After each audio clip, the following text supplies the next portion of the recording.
මේ ඉදුපරිදි අප ජීවාදී සත්‍යඥාන සූත්‍රයලා දේශනාවක් ආරම්භ කළා. ඒ දේශනාවේ ප්‍රතිශතතාවය කියනකයි අදහස් එන දේශනාවේදී නමුත් දේශනාවේදී කනලද කර්ම විසාමකේ සාරාංශය මේකයි. සත්‍යඥාන කුසල විශ්වයේ විකෝතේ දෙපාර්තමේන්තුවේ මාර්ගයෙන් ගන්න වෙන උසදවාතේදී විස්තර පුස්තක කියන පාඩයක දුන්නා දක්වලා තියෙනවා. ස්ථාන හතක දක්වෝ සම්මාකාරයෙන් නිවන දිනසෙන් සාබදිනක හැකියාවක් ඇත්තව විශ්වාස කියන නැත්නම් දෙන්නේ වෙන ලෝකාවශේෂ කියන පොහොත රහත් ගන්නට පුළුවන් කියන එකයි අදහස. මේ ස්ථාන හත කියන්නේ රූප වේදනා සංඥා සංඛාර විඥාන කියන කොටස් පහක් තියෙනවා දෙපන්දස්සන් මේ එක කොටසක් පිළිබඳව හත්පත් ආකාරයෙන් යන ආකාර හත දෙන්නේ ඒ කියන්නේ රූපයන් වලදීවත් වෙන රූප සංදේ රූප නිරෝධේ රූප නිරෝධ ගාමී සත්පදාව කියලා කරුණු හතරක් දක්වන්න වෙනවා. ඒ වගේම රූපේ ආස්වාදයේ ආදීනවේ සහ නිස්කරණය කියන කරුණු වෙනවා. ඒ වගේම වේදනා සංඥා සංඛාර විඥාන කියන කොටසට ඒ කරුණු හත දෙකෙන් දක්වන්නේ. ඒතකොට තීව්‍ර පරිච්ඡේ තුන් ආකාරයකින් මොනින් දින සීමසා බලලා තමා විසින්ම තීරණයකට දා ගන්න ඕනේ මේ පංචස්කන්ධය යථාර්ථයේ පිළිබඳව ඒ තීරණය ඇති කරගන්න ඕනේ කොහොමද තුන් ආකාරයකින් මොනින් පරිස්සාරලි වන්නේ කියන කාරණාව කියනවා. සහසතෝ පරිච්ඡේ ආයතනතෝ පරිච්ඡේ පරිච්ඡ සම්පාදතෝ පරිච්ඡේ මේක දහස් වශයෙන් මොනින් දින සීමසා බලනවා. ඒ වගේම ආයතන වශයෙන් දකිනවා නැත්නම් පරිච්ඡ සම්පාදයේ හේතුඵල ධර්මතාව වශයෙන් දකිනවා. ඕකයි දාර්ශනිකෝ මාතෘකාපාදේ. එතකොට අද අපි මේකට කතා කරන්නට අදහස් ගන්න කියලා බලාපොරොත්තු වෙන්නේ රූප සම්පේ සහ සමනල අවස්ථාව ලැබෙන රූප නිරෝධය ගැන. ඒක කියලා ඊට පස්සේ රූපය ගැන කතා කරන එක පහසු වෙන නිසායි අර රූපංච පදානාති රූප සම්පයන් පදානාති කියන වචන දෙකෙන් අපි පළමුව රූප සම්පයන් පදානාති කියන කතාව විස්තර කිරීමට අදහස් ලබන්නේ. මේ දන්නවා රූපේ කියවම තමන්ගේ මේ දුකෙන්ද ශරීරය තමයි රූපේ කියලා ගණන් ගන්න පංචස්කන්ධය රූපස්කන්ධය. මේ රූප සම්පේ කියන්නේ මේක ඇතිවීමේ හේතුව. මේ ඇතිවීමේ හේතුව දකින්න අනිත්‍යත්වයක් නිසා නෙවෙයි. ඒක අවබෝධ කරගන්න ඕනේ අනිත්‍යත්වයක් නිසා නෙවෙයි. මේ රූපේ කෙරෙහි තමයි වැරදි දෘෂ්ටියක් බොහෝ අයගේ චිත්ත තුළ තියෙන මේක මමයේ මේක මගේ මේක ආත්මයක් මේක හැමියක් මේක කුල්සිය මේ සත්‍යයක් ආදී වශයෙන් විවිධ වැරදි සංකල්පනා මිනිසුන්ගේ සත්‍යයන්ගේ ලෝක සත්‍යයන්ගේ චිත්ත තුළ පවතිනවා. මේක ඇතිවී තිබෙන්නේ මේ වැරදි දෘෂ්ටි වැරදි කල්පනා ඇතිවී තිබෙන්නේ මේකේ තියෙන හේතුඵල ධර්මතාවය අවබෝධ කරගන්නට නොහැකි කම නිසා. හරියට ඒක අවබෝධ නොවීම මේක හේතුඵල දෙකක් සත්‍ය පුද්ගලයේ කාර්යපත්‍ය ගන්නට කිසිම නැහැ කියන යථාර්ථ ඥාන දර්ශනය කියන ලබන ඇත්ත ඇතිකෙන් දැකීමේ නුවණ ඇති කරගන්නට පුළුවන් වෙනවා. සම්මා දිට්ඨිය ඇති කරගන්නට පුළුවන් වෙනවා. ඒ තුළින් තමයි අපිට ආත්ම සංඥාව අයින් කරන්න පුළුවන් වන්නේ. අනාත්ම සංඥාව සිත තුළ ඇති කරගන්න පුළුවන් වන්නේ. මේ අනාත්මය පිළිබඳ හැඟීමේ සංඥාව තමයි සිත තුළ හරියට පැහැදිලිව ප්‍රත්‍යක්ෂ උනේ නැත්නම් කවදාවත් සෝවාන් වන්නට බැහැ. මේ කියන මාර්ගඵල ගැන කියන්නට කතාවක් නැහැ. එතකොට මේ රූප සම්දේ රූපයේ ඇතිවීමේ හේතුව අපේ රූපේ කියන එක අපි ආස්තරනකොට රූප කියන වචනයට අන්තර්ගත වෙනවා. ඇහැට පෙනෙන රූප පමණක් නෙවෙයි කනට ඇහෙන ශබ්ද රූප වශයෙන් ගණන් ගන්නේ. ඒ වගේම නාසයට දැනෙන ගඳ සුවඳ දිවට දැනෙන රස කායට දැනෙන ස්පර්ශ මේ ඔක්කොම රූප වශයෙන්. ඒ වගේම කාණයක් ඇති අදීවස්තුන් රූප ඒ වගේම කාණයක් නැති අදීවස්තු රූප. අපි මෙතන පංචස්කන්ධ කතාවේදී රූප කියන රූපස්කන්ධය කියන එක විස්තර කරනකොට අපේ ඇඟට හිතානෝ බලනවා නම් සමන්ගේ රූපස්කන්ධය සමන්ගේ ශරීරය හැදී තියෙන්නේ කොහොමද මේක හැදෙන්නේ කොහොමද මේක හැදෙන හේතුව කොහොමද කියලා දකින්න එක තමයි මේ සමුදය දැකීම තුළින් ඇති කරගන්න ඕනේ. මේක අදහස් කරන්නේ අපි දැන් මේ රූප සමුදය ගැන කියනකොට මේ කරුණු මෙයාට තේරුම් ගියොත් ඒක මතක තබා ගන්නට පුළුවන් වුණොත් ඒ තුළින් මෙයාට රූප සමුදය පිළිබඳ අවබෝධයක් ඇති වෙනවා කියන්නේ. සමාතම තේරෙන්න ඕනේ සමාතම අවබෝධය වෙනවා මේ විදිහට තමයි මේ රූපය හැදෙන්නේ. අන්නේ අවබෝධය අවශ්‍ය වන්නේ. අපි කියන කරුණු මතක තබා ගැනීම තේරුම් ගැනීම සංඥාවක් පමණයි. ඒක කවදාවත් අවබෝධයක් බවට පත්වන්නේ තමා විසින්මයි ඒ අවබෝධය ඇති කරගන්න තියෙන්නේ. එතකොට මේ රූප සමුදය දැකීමේදී පළමුවෙන්ම දකින්නට වෙනවා බුදුහාමුදුරුවෝ දක්වලා තියෙනවා මෙන්න මෙහෙම කතාවක්. ආහාර සමුදය රූප සමුදය කියලා. ආහාර නිසා මේ රූපය ඇති වෙනවා. ආහාර ප්‍රත්‍යයේ සමුදය නිසා ඒ හේතුව නිසා රූපය ඇති වෙනවා. එතකොට මේ ආහාර කියන කොටස් හතරකට බෙදලා දක්වනවා. කබලිකාහාර, කබලිකාර ආහාර, විඥානාහාර, පස්සාහාර, මනෝ සංකේතනාහාර කියලා. ඒවා මේකට දැනට මතක තියාගන්න අවශ්‍ය වන්නේ නැත්නම් අපි කාලයකට මේ ධර්මයේ ජීවිතේ දෙකට කරගෙන බැලුවොත් මේ රූප සංකේත දැකීමේදී මේ පහසෙන් තේරුම් ගන්න හැකියාව ලැබෙනවා. මෞඛික රූපයක් ඉස්සෙල්ලාම ඇතිවන්නේ කොහොමද? ඒ පළවෙනි එක. මෞඛික පහළ වූ කලන රූප අවස්ථාව වැඩි දියුණුවන්නේ කොහොමද? මෞඛිකෙන් දිනු රූපයේ පවත්වාගෙන යන්නේ මොන හේතු මතද? ඒ වගේම මරණයට පස්සේ නැවත තැනක මේ රූපේ ගිහිල්ලා පහළවන්නේ කොහොමද?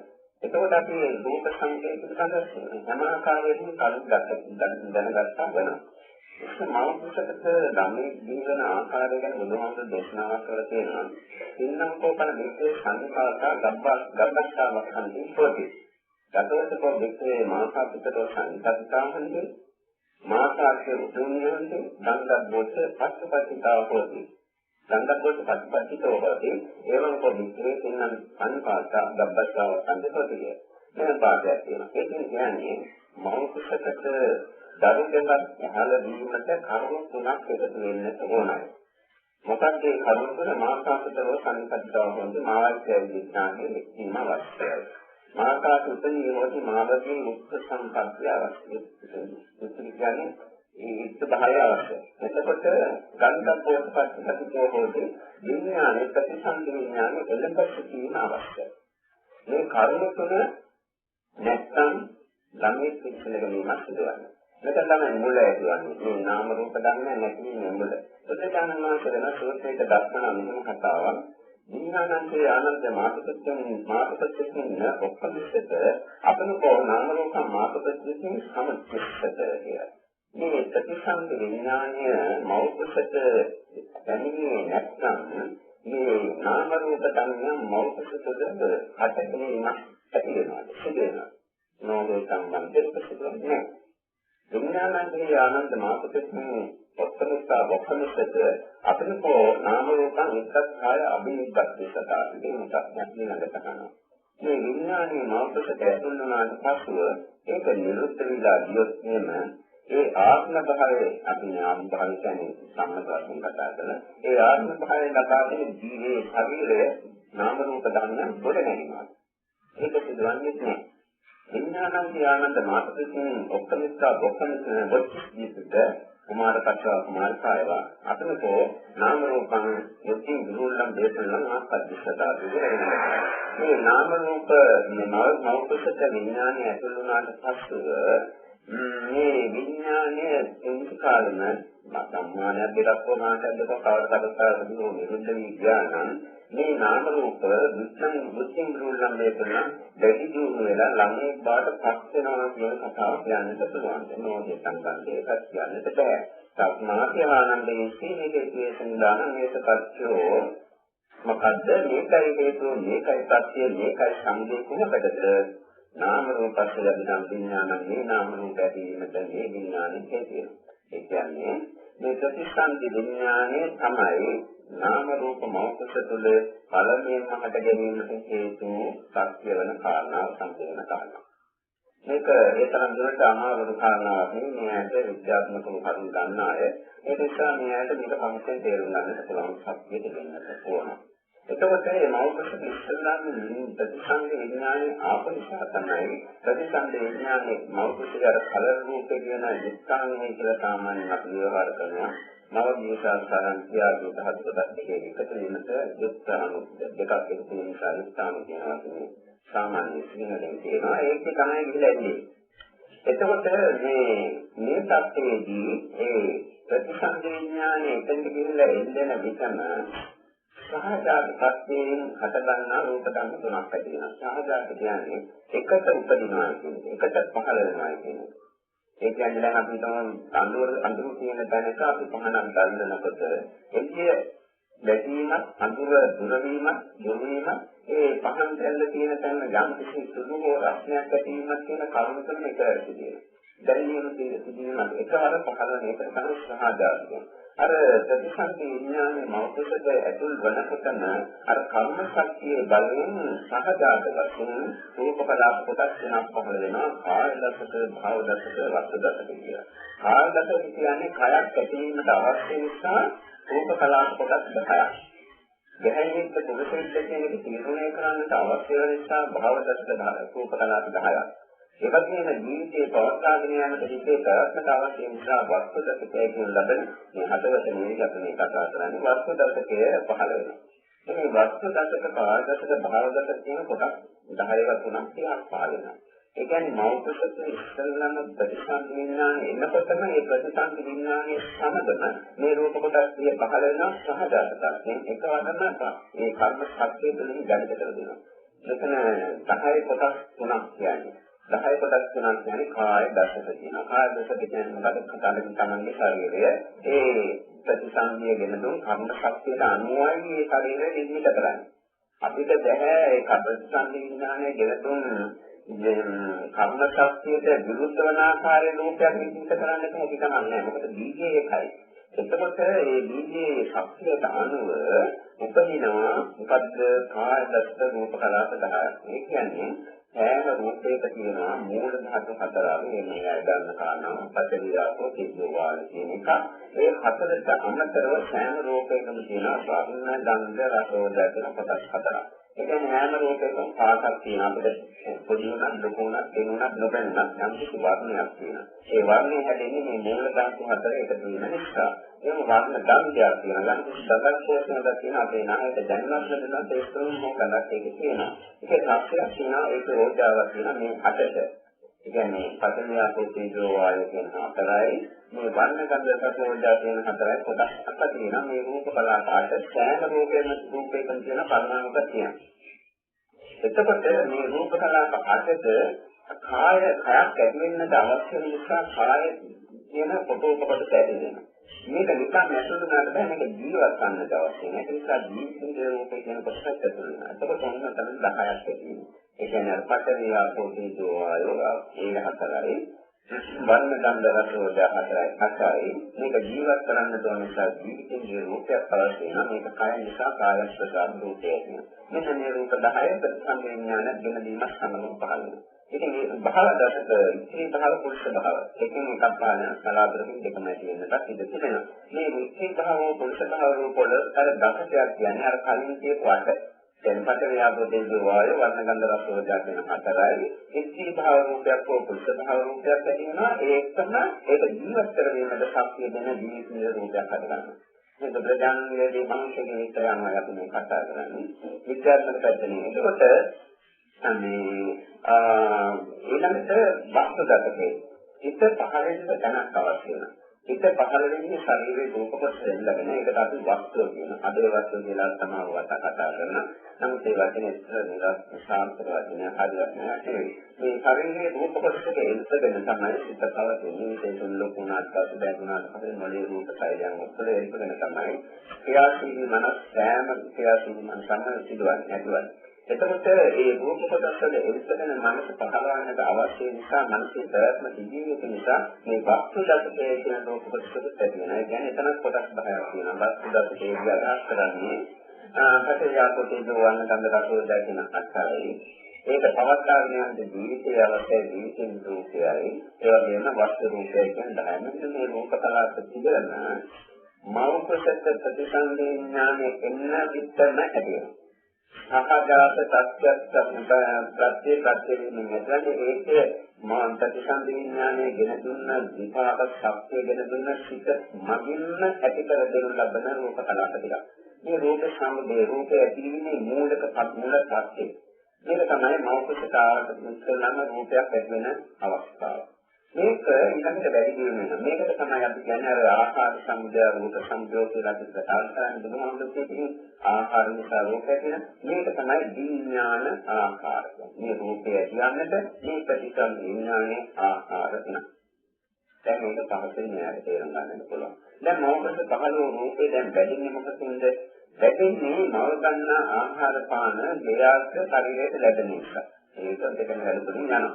එතකොට මේ ඒ ආහාර වල තියෙන මොනවද? පඨවි ආපෝ තේජෝ ආයතන මූල ධාතු අතරමයි. ඒක මොකක්ද කියන්නේ? එතකොට ඒක ලැබිච්ච නිසා තමයි අර කලර රූපයේ පිටින් වැඩෙන්නට පටන් ගන්න.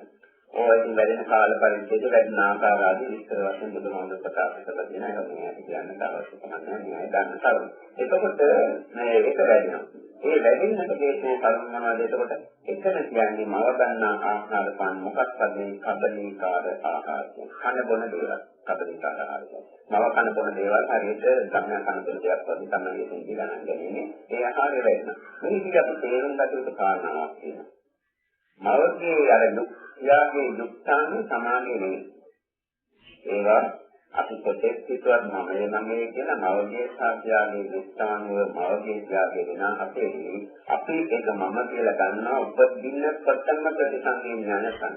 ගොම්කම මොඩකම එතනම තියෙනවා. ඒක ඇත්ත වශයෙන්ම අනුන්ගේ ධර්මයක් සමානයි කියන අවබෝධයෙන් පැහැදිලිව නුවණින් දකින්න ඕනේ. මම කියවට මේ පැහැදිලිව දකින්න ඕනේ. ඊට පස්සේ මව්කුසේ ඇතුළේදී ළමයා වැඩෙනවා. ඒ වැඩෙන ආහාර නිසා ලැබෙන ආහාර නිසා ළමයා වැඩෙන්නේ නැත්නම් ළමයා වෙන්නේ නැහැ. ඒ ළමයා ඒ පැත්තට වැඩෙන්නේ බාහිර වශයෙන් නැතු ආහාර පාන නිසා. ඒකෝට මේ බාහිර ආහාර පාන වල තියෙන මූල ධාතු හතරමයි. ඇතුළේ අර නුක්සානයේ තියෙන මූල ධාතු හතරමයි.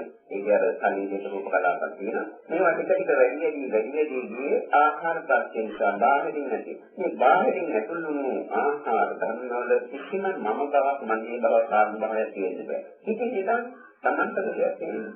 දහකට පොර දාන්නා කියන දෙයක් නෙසුදුනා. එතකොට ඒව මම කියලා මගේ කියලා ගන්න නම් එතනක් තියෙන ලොකු මොඩකම ඒකට වෙන දෙයක් නෙවෙයි. ඒකත් තමයි උඩටම තේරුම් ගන්නවා මව කුසේ ඉස්ලාම් ප්‍රතිසන්ද විඥානයේ ඇතිවෙනවද රූපයක් තමයි ඒකත් තමයි. ඒක දිගට වැඩි ලොකු වෙලා මාස 7ක් හරි 9ක් හරි සති 10ක් හරි 20ක් හරි ඉන්නවා කියන මම දන්නේ. ඒ ඉන්න කාලය තුළ ළමයා වැඩින්නේ මව ගන්න ආහාර පාන ඒවා එකක්වත් සමාධියේ ඒ දක්වා ඇති රූප කලාපවල අයිතිකාරය එනවා. බාහිර වස්තුන් ආපුකට විනාශෝතේජෝයි. මේවා මම මගේ කියලා අපි ගන්න මොලාව මේ හේතුඵල දක්නකොට හරිමන්නට ඕන. ඒකට මේ සම්මාදිට්ඨිය ඇති විදිහට. එතකොට ඔන්න ළමයා දැන් දිනුනා. දිනුනාට පස්සේ මාස 4ක් පමණ පිළිදෙනවා. ඊට දැන්වීම මැදන මේ සාකාරයෙන් වැඩ. ඒ පිළිවල තියෙන පොත් පදාර්ථ ඔක්කොම සැකරයි තියෙනවා. ඒ හැම ආහාර පානවලම ඒ තියෙන මොනවද පතරියාපෝ තියෙනවා දාප කොටස්.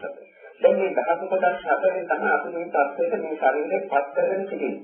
එතකොට මේ ශරීරයේ අපි කොටේ මම කියලා හිතුවත් මගේ කියලා හිතුවත් මේකේ අයිතිකාරය බාහිර පතරී ධාතු බාහිර ආපෝ ධාතු බාහිර වායු ධාතු බාහිර සිදුවලා අයිවත් කන බොන මේ ධාතු ඕන දෙයක තියෙනවා ධාතු අතරින් මූල ධාතු ඒක දාගෙන මේක මේ විදිහට බොඩනම් කරලා හදලා තියෙන්නේ ඉදින් කරගෙන එතකොට මේ අයිතිකාරය Tamanta පැහැදිලිවම බේගන්න එක මම කිව්වද අනේ මේක මම බහගන්නේ මගේ කියලා මම හිතුවට මේක සත්‍ය වශයෙන්ම තියෙන බාහිර වශයෙන් ඇතුළු ධාතු හතර නිසා පහළ වූ ධාතු කොටස් කියන හැදීම ඒ අවබෝධය ඒ සත්‍ය අවබෝධය සමාජයේ පිටතට තියෙනවා නම් මේක මම කියලා ගන්න එක මොකටද කියන එක තමයි දැනෙන්නේ.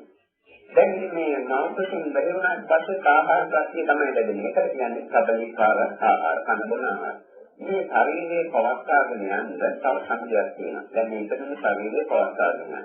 මේ සමුදයෙන් ප්‍රධාන එකක් තමයි ඔක්සිජන් වායුව. මේ බාහිර වශයෙන් එන ඔක්සිජන් වායුව ඒක තියෙන සාකල් මේ ශරීරයේ පවතිනවා. ඊළඟට දේවල් නැතුවොත් මේ ශරීරයේ දිගට වැඩෙනවා. ඒක එක හේතුවක්. මේ රූප සංදේශය මේ කතා කරන්නේ. එතකොට මේ බාහිර වශයෙන් තියෙන සීතෝෂ්ණ දෙකේ සමතාවය මේ ශරීරයේ පවත්වාගෙන යන අවශ්‍ය කාරණාවක්. මේ සීතල අධිකුණ උෂ්ණ අධිකුණ ගාමක් නැති කරගන්න. දැන් මේ විදිහට නම් නියුසලට මතකයි ජර්මනියේ තංගට 3000ක් උෂ්ණත්වය තරඟ 40 කියලා නැගලා. මට ඉංගලන්තෙත් දෙපොංගල 250ක් විතර නැගලා කියලා උෂ්ණත්වය. මොකද මේ මොළකාලේ යුරෝපා කන්ට්‍රෝල්වලට ඒ වගේ විදිහට උෂ්ණත්වය වැඩි වෙනවා කියලා කියනවා. එතකොට මේ උෂ්ණත්වය ඔරොත්තු දෙන්නට නොහැකි වෙනකොටම වහාම ශරීරයේ දික්මැද ඉන්දියාවේ නිරන්තරයෙන් මැරෙනවා අන්නේ උෂ්ණත්වය වැඩි වෙන නිසා. සීතල අධිකුණත් අපි අධිකන සීතල තැනකට ගිහින් ඉතිරියට ශරීරේ පවත්වාගෙන යන්න බෑ. ඒක නිසා මේ ශරීරයේ පැවැත්මට තවත් එක්වන හේතුවක් තමයි බාහිර සීත උෂ්ණ දෙක. ශරීරයේ පැවැත්මට හේතු වන තවත් කරුණක් තමයි බාහිර ආස්වාද ප්‍රසආසයෙන් අපි ගන්න ලබන උෂ්ණ ටික. ඉතින් කල්පනා කරන්න අපි මේ මහා ලෝකෙට මමයේ මගේ කියලා හිතාගෙන ආඩම්බරයෙන් කටයුතු කරන මේ කය බාහිර මුලන් කරලක් නැත. බාහිර වායෝ දහතුන් නැත නිකන් දාපරයි. සත්‍ය නිරාස්තකදී. බාහිර සීතලක් මත බාහිර උෂ්ණයක් මත නේ කරන් දාපරයි. සත්‍ය නිරාස්තකදී ඒක කල්පනා කරන. ඒකයි තේරුම් ගත යුතු. එතකොට මේ ශරීරයේ තව පරිස්සමකට තාක්ෂිකව අපගේ ශරීරයේ තියෙන මූල ධාතු අතර මේ ගන්නවා. මේ මූල ධාතු අතර සමකාලීන පවත්නාට සමනයි මේ ශරීරයේ පවතින. පඨවි ධාතුව අධිකුණ, ආපෝ ධාතුව අධිකුණ, තේජෝ ධාතුව අධිකුණ, වායු ධාතුව අධිකුණ නැහැ. අපි රෝචේ ශරීරයේ තන්ටයන් අනුවට දසමාතර කුසක් වෙදින. මේක දීයක දෙකේ එකේ තාගගේ ධාරයෙන් වැඩි වෙනවා නම් මේක විශේෂ විශේෂ ගන්න බැහැ. මේ එතකොට ඒ උෂ්ණත්වය ශරීරයට ඔලොස්සින්නේ ශරීරයේ තුලම නිපදවන උෂ්ණත්වය. බාහිර උෂ්ණත්වය නෙවෙයි. ඒ නිසා මේ ශරීරයේ තුලම පවන්නා වූ මූල ධාතු හතරේ සමතාවය අත්‍යවශ්‍ය කරුණක් කරනවා මේ ශරීරයේ පවත්වාගෙන යාමට මේ ශරීරයේ සමදේක වෙනවා. ඊළඟට මේ ශරීරයේ සමදේ තමයි මේ ඉදතුන ශරීරයේ පවත්වාගෙන යන හේතු මම කියන්නේ. අපි කනබන ආහාර ඒ බලකරන්නේ ටිකක් ඈතින් හේතුවක්. මොකද එක දවසක් කෑවට පස්සේ දවස් දෙක තුනක් හරි ශරීරයේ වෙන ආහාර පානකට පවත් ගන්න පුළුවන්. නමුත් දවස් 7-8කට වැඩි කොහොමද මම හිතන්නේ ආහාර පාන නැතුව ජීවත් වෙන්න පුළුවන්. ඒක කිසිම ආහාර පානයක් නැත. එතකොට මේ ආහාර ශක්තිය වෙනවා මේ රූපේ ප්‍රාප්තාගෙන යනවා. තව එකක් තියෙනවා. එකක් ඊටත් වඩා ඈතින් හේතු වෙන එක. ඒක තමයි කර්ම ශක්තිය. අපි මේ ලෝකෙ ඉපදුන යම් කිසි කම්ම විපාක ශක්තිය ප්‍රතිසන්දි විපාක ප්‍රතිසන්දි විඥානය ගෙන දුන්නේ මේ ආත්මයේදී අපි මෞකසයෙන් කතා කරනවා නම් මනුෂ්‍යයන් වශයෙන් කතා කරනවා නම් මේ ආත්මයේ අපි මරණ විට කුසල සිතක් පහළ වුණා. ඒ කුසල සිත විපාකයක් වශයෙන් තමයි අපි මනුෂ්‍ය ලෝකෙදී මනුෂ්‍යයන් වශයෙන් ඉපදුනේ. එතකොට ඒ කර්ම ශක්තිය තියෙනවා අපේ ගාව. ප්‍රතිසන්දි ධනක කර්ම ශක්තිය තියෙනවා. මේ කර්ම ශක්තිය තියෙන තාක්ෂණ තමයි ජීවත් වෙන්නේ. මෙන්න කර්ම පොයින්ට් එකේ නම් ඒ කර්ම ශක්තිය නැතුව පහම් නැති වෙනවා. අනිත් කර්ම නැතුව කර්ම ශක්තිය තිබුණා. අනිත් කර්ම නිසිකරණය විදිහට මේ ශරීරෙ විඥාන. එතකොට මේ දැන් ඉන්න ශරීරයේ පවත්වාගෙන යාමට හේතු වන උපකාර වන සම්පේ ධර්ම ටිකක් තමයි ඒකට ප්‍රකාශ කරන්නේ. බාහදාස්පස්පස්පස්යෙන් ගන්න බාහද වායෝ ධාතුව, බාහද තේජෝ ධාතුව, ඒ වගේම සමාගයේ ශරීරයේ තුළ තියෙන පටවියාපෝ තේජෝ වායු ධාතු අතරේ සමතාවය, ඒ වගේම කනබොන දේවල් කර්ම ශක්තියෙන් කියන ඒවා මතයි මේ ශරීරයේ පවතින. මේක හරියට තේරුම් ගත්තා නම් තේරුම් ගන්නවා නම් අපිට ආඩම්බර වෙන්න මානෙකට පස්සන්න මේක කිසි දෙයක් නෙමෙයි. මේ මොන ධර්මයක්ද මේක තුළ තියෙන්නේ මම කියලා මගේ කියලා දන්නට මේ හේතු මත පාස්තාවෙන් යන දඩන හේතු මත පවතින ලබන ධර්මතාවයක් හැර මෙතන වෙන මොකක්ද කියන්නේ කියන අවබෝධයයි අපේ සිහින් අපි කරගත යුතුයි. හේතු මත පවත්නා කරගන්න අවශ්‍යයි එච්චරයි. මේ හේතු ගත්තොත් මේක වහා පිටගෙන වැටෙනවා. ඒ කර්මයේ හේතු මත ගත්තොත් නේද? එතකොට ඔන්න විදිහට තුන්ආකාරයකින් දැන් ලෝක සමුදය බැලුවා. දැන් කියන කතාව නම් ටිකක් නම් ගැඹුරුයි. තේරුම් ගන්නට පුළුවන් වෙයි. මම දන්නේ නම් ටිකක් කියන්න තේරුම් ගන්නට පුළුවන් ආකාරය. මරණයට පස්සේ නැරෙන්නේ උපදින සාහනෝ සෑමකෙම උපදිනවා. මාගේ ප්‍රතිසන්දි විඥානයෙන් පටන් ගත්තා. මොකද මවකුසල ළමයි වෙන ස්ථානයේ සිංහල ගන්න ආස්ථානයේ පටන් ගත්තා. දැන් විශේෂ ගන්න ඉස්සර පොරවල් කන්නේ දෙන්නේ දෙන්නෝනේ. දැන් කලින් නැරිච්චනේ එකෙන් දෙනවා. නැරිච්ච කලින් මෙතනට එන හේතු ටිකක් තියෙනවා. ඒ හේතු ටික තියෙන තාක්කල් නැවත නැවත ඉපදීපදී සංසාරය යනවා. ඒ හේතු ටික අයින් වුණා නම් බතකන්නම කියන වාගේ නැවත ඉපදීමක් නැහැ. ඒ මේක සත්‍ය වශයෙන් අත්දකින්නට පුළුවන් වන්නේ රහත් වූ කෙනෙකුට පමණයි. අන්තිමට මේක සත්‍ය වශයෙන් අත්දකින්නට බෑ. එතකොට අපි මැරෙන විට මේ ලෝකේ ජීවත් වෙන ආශාව බොහෝ අයගේ සිත තුළ තියෙනවා. භවයේ නිමිතිකින් අපේක්ෂා තවත් ජීවත් වන්න ඕන, තවත් ජීවත් වන්න ඕන. අසල කරන අයගේ සිත තුළ තියෙන අන්නේ තමයි මැරෙන්න යන දෙමෝපියන් තවත් ජීවත් කරගෙන අපේක්ෂා. ඒ පුද්ගලයා තුළ ඒ තනස්සා තුළ තියෙන භවයේ නිමිතිකින් අපේක්ෂා තියෙනවා. ඒක අමතර මේ මමය, මේ මගේ, මේ මගේ කියන හැඟීම දෘෂ්ටිය රහතෝ සාන්තයේ සිතතර තියෙන සෝවාන් කෙනෙකුගේ කියනවා ඒ ආත්ම සංකල්පන සදාකාලික ආත්මයක් කියන්නේ මම කියන හැඟීම සෝවාන් කෙනාගේ සිතතර තියෙන ධර්මයක්. රහතෝ කෙනාගේ ඒක නැහැ. ඊළඟට මේ ලෝක දේවල් අල්ලගෙන ඉන්නේ. තමන්ගේ ශරීර සිතයි කයයි දෙකෙන් අල්ලගෙන ඉන්න උපාදාන කරනවා කියන්නේ මේකට. ඒ වගේම බාහිර සමාසක දේවල් අල්ලගෙන ඉන්නවා. ජාතක උදමව ප්‍රකාරවල බාහිර උදකනම විවිධ දේවල් දෙකෙන් අල්ලගෙන ඉන්නවා. අපි කර්ම රැස් කරනවා. සම්මරස් කරන ධර්මෝසාරයෙන්. එතකොට මේ ධර්මතරව සමාධියේ සිටතුලින් නිරායාසයෙන් සිටුවිලි ගලා යන්නේ සත්‍ය බොහෝ දෙනාගේ සිටතට තියෙනවා. මම කියන්නේ මරණකොටත් නැවත උපදින හේතු ටිකයි කියන්නේ. ඕවා නැත්නම් උපදින්නේ. දැන් ඔබ මෙයාට බැහැදිලි රහතන් වහන්සේ කෙනෙකුගේ සිතමත් ටිකක් විස්තර කරනවා. එතකොට මම කියන කතාව පහසුවෙන් තේරුම් ගන්න පුළුවන් නිසා මම මේක කියන්නේ. රහතන් වහන්සේ කෙනෙකුගේ සිත සම්පූර්ණයෙන් නිදහස්. සියලුම දේවල් වලින් ඈත්ලා විමුක්ත භාවයට පත් වෙන නිරේතමයින් සාමාන්‍ය කතා කරන විමුක්ත සිතකය. එනිදී මේ විමුක්ත සිත සියුම් දැනීම මාත්‍රයක් පමණයි. වෙන මොකක්වත් ඒකෙන් හිතන්නට බෑ, කරන්නට බෑ, කියන්නට බෑ. සියුම් පොදු දැනීම මාත්‍රයක් සින්තල් දෙවියන් සහයයට විතරයි කියන්නේ. එතකොට ඒ මතකිත සිටින් ඒ මුදතියෙන් සිටින් තමයි ඔක්කොම දේවල් කතා කරන්නේ, ගණන් කරන්නේ, වැඩ කරන්නේ, හිතන්නේ ඔක්කොම දේවල් අර මතකිත සිටින් ගණන් කරන්නේ. ධාතු ගම්බීරව සම්පූර්ණයෙන් කියන්නේ නෙවෙයි වර්ගය සම්පූර්ණ ඒක නෙවෙයි මම කතා කරන්නේ. ඒ මාය අන්තිමට නිසහස්ම සිට කිසිම අරමුණක හේතුගෙන නැහැ. අපේ කරන්නට බෑ. ඒක කිසිම අරමුණක් දැක්කේ නැහැ. නිවනක් හේතු නැහැ. බුදුහාමුදුරුවෝ නැහැ, ධම්මයක් නැහැ, සංඝයක් නැහැ. මම මගේ කියන හැඟීමකුත් නැහැ. ලෝක කිසිම ධර්මයක් වුණේ නැහැ. බුදු දැනීම මාත්‍රයක් පමණක් අඛණ්ඩ ලෙස ඔයie පැවතගෙන යනවා. ඒක බලතගෙන යන්නේ. මේ ශරීරයේ රූප කොටස් වල ඒකදෙන රූප කොටස් පවතින තාක්කල් පමණයි. මේක කියන විට කිසිම සිතුවිල්ලක් විතර එන්නේ. ඒකද මොන වෙලාවකට ගන්න පුළුවන් මොන වෙලාවකට ගත්තත් කිසිම සිතුවිල්ලක් නෑ. කිසිම බැඳීමක් කිසිම සංස්කාර ගන්නට එන්නේ. ඊවන ගැනවත් බැඳීමක් නෑ. එතකොට සිත සම්පූර්ණයෙන්ම නිසදව බුදු දැනීම මාත්‍රයක් පමණ කිසිම දෙයක එල්බ නොදක් දැනීමක්. මේ දැනීම මේ විදිහට පවතින විට කිසිම අරමුණක් අල්ලාගෙන නැහැ, උපාදාන කරගෙන නැහැ.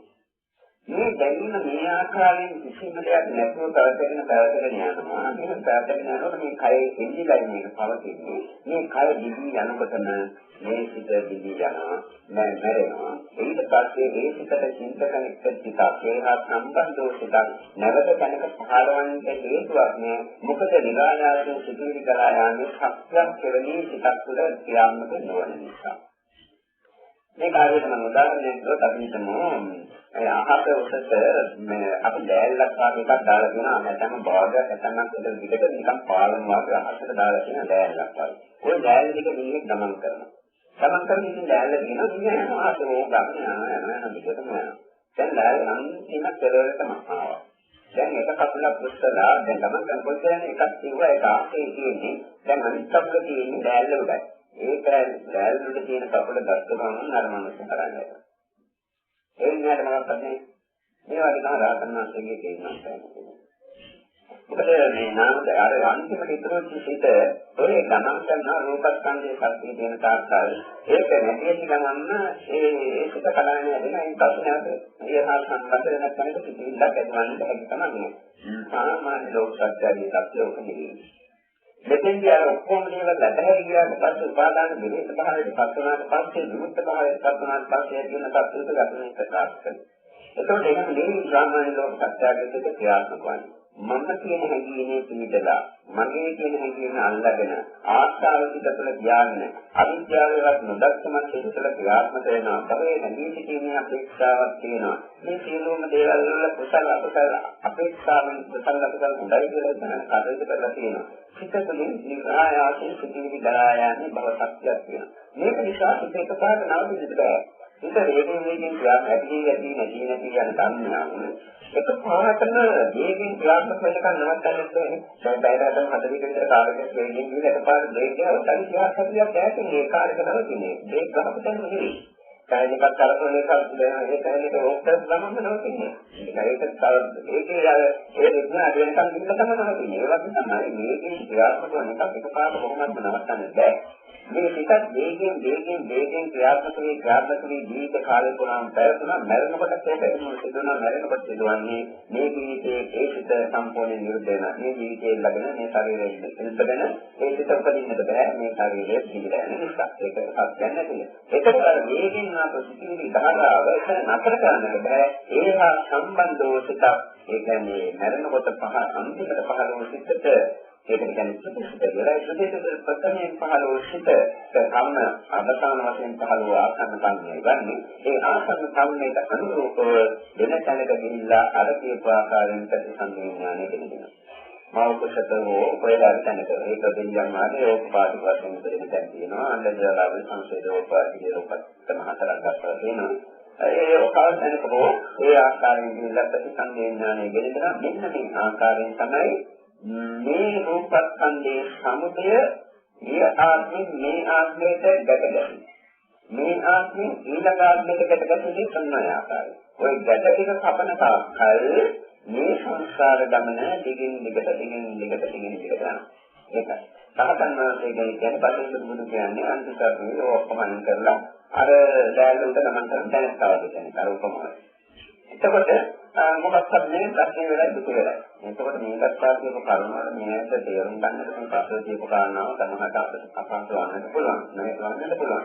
මටත් තේරුම් ගන්න සම්මන්ගේ සිටේ තියෙන මේ අල්ලාගෙන සිටින ස්වરૂපය. මොකද අපි නොයෙක් දේවල් අල්ලා ගත්තාම පස්සේ සිටින්නේ කියන්නේ අපේ මොඩර්න් මේ කිසිම දෙයක් ගැන හිතන්නේ නැති වෙනවා නම් මේ ලෝකෙ කිසිම දෙයක් මේකේ සිටතල කියන්න කොහොමද?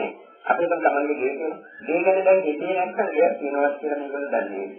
දැන් මේ හිතතල. අද මේගොල්ලන්ගේ මෙන්න මොකක්ද රස්සාවක මොකක්ද ඒ කියන්නේ හිතේ නැත්නම් මේ ඒ පිළිබඳ සිටින මාර්ගයක් තියෙන්නේ මේ සිටින නිසා තමයි ලෝකයක් යල්ලාගන්නේ. මේ ලෝකෙට දිවි ලෝක අපිට තියෙනවා. බ්‍රහ්ම ලෝකෙට බ්‍රහ්ම ලෝක අපිට තියෙනවා. නැත්නම් දැන් ආදීව මේ දිවි කෙලෙක තේරීම මේ දිවි අපිට සිතපොළේ. අපි මේකේ නැත්නම් ඔය මොකක්ද මේ අපේ හිතට අරමුණු උනේ නැති කිසිම දෙයක් මේ ලෝකෙ අපිට ඉවදලා ගන්න. ඒ නිසා මේ සිතිවිලි ගායන මේ ශක්තිය තිබෙන සංස්කාරය මේ ලෝකෙ අල්ලගෙන සිටින ලෝක සත්‍යය. ඒ ලෝකෙ අල්ලනවා කියන්නේ සිතිවිලි ටිකක් ඇති කර ගැනීම පමණයි. ඒක මොකක්ද නෙවෙයි.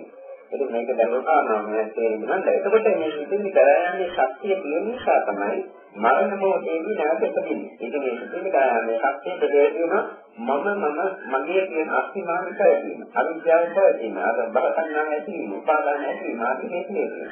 ඒක තමයි නිසා තමයි අර සිතිවිලි ගායනයේ බව ශක්තිය සිතවල ප්‍රාණිකවන්නේ. ඒ නිසා තමයි භවපච්චා ජාති කියලා බුදුහාමුදුරුවෝ ප්‍රකාශ කරන මේ භවය නිසා නැවත තැනක ප්‍රතිසන්දේ ඥානෙට දීම ගෙනෙනවා. මෙන්න මේ ආකාරයෙන් රූප සංදේ එක කාරණාදුරට අවසාන වශයෙන් දෙක කොට තේරුම් ගන්න උත්සාහ කරනවා. මේක අපේ කර්මවල දෙක සාරාංශ වෙන මේකයි. අපි මේ රූප සංදේ දකින්න දුවන්නේ අන්තිශාසන කන්නේ මේ මගේ ආත්මය ආදි වශයෙන් තියෙන මුලාව අයින් කරගෙන හේතුඵල දෙකක් වශයෙන් දැකලා මේ හේතුන් හා ඵල හැරෙන්නට සත්‍යයක් මම කියලා ගන්නට කිසිවක් නැති බව අවබෝධ කර ගැනීම සඳහායි. එතකොට ඒකයි අපි කියනවා මෞකෂත ඉස්සල්ලාම කෙනෙක් උපදින්නේ කොහොමද කියන එක තේරුම් ගන්න. මෞකෂේ ඉස්සල්ලාට පස්සේ වෙන්නේ කොහොමද කියන කාරණාව තේරුම් ගන්න. දැනනට දිනුනාට පස්සේ ජීවත් වන්නේ කොහොමද කියන කාරණාව තේරුම් ගන්න. මේ ජීවත් වීමට රූපස්කන්ධයේ ප්‍රාත්මක හේතු වන බාහිර ධර්ම ඒ ආස්වාස්කන්ධ වායෝ ධාතුවෙන් ආයි ධර්මම අවබෝධ කරගන්න. මරණාට පස්සේ නැවත තැනක පහළවන්නේ කොහොමද කියන කරුණ අවබෝධ කරගන්න. එතකොට මේ රූප සමුදය මේ ආකාරයෙන් තේරුම් ගත්තොත් ඒ රූප සමුදය පිළිබඳ සම්පූර්ණ දැනුමක් ඇති වෙනවා. මේකෙන් මම කිව්වට තේරුම් ගැනීමෙන් පමණක් අවබෝධ වුණා කියලා හිතන්නේ දැන් සමානම තේරෙන්නේ. මම නම් මේ වගේ සම්පූර්ණයෙන්ම මගේ හදවතින් දැකලා. ඒක මම තේරුම් අරගෙන මම කියන්නේ.